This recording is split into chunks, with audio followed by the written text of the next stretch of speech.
హల్లెలూయా! దేవుని పరిశుద్ధ నామమునకు స్తోత్రం కలుగును గాక.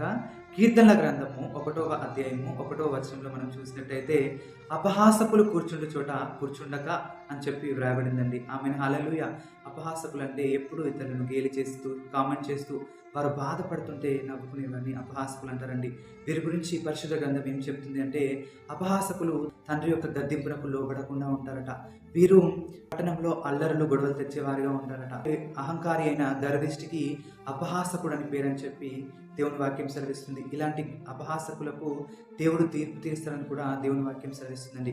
కాబట్టి మనము అపహాసకులు కూర్చున్న చోట కూర్చుండక మనము దేవుని ఆవరణంలో, దేవుని సన్నిధిలో, దేవుని మందిరంలో మనం కూర్చునే వారిగా ఉండాలి.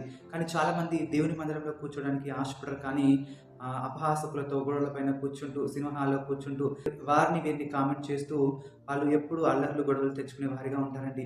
కానీ ఒక విశ్వాసి అపహాసకులతో కాకుండా దేవుని మందిరంలో కూర్చుంటూ మనము జీవించే వారిగా ఉండాలి. మనం అబ్రహాం జీవితంలో కూడా చూసినట్టయితే మమ్రే దగ్గర ఉన్న సింధూర వనంలో ఆయన ఎండవేళలో గుడార ద్వారం దగ్గర కూర్చొని దేవుని కొరకు వెయిట్ చేసినట్టుగా మనం చూస్తాము.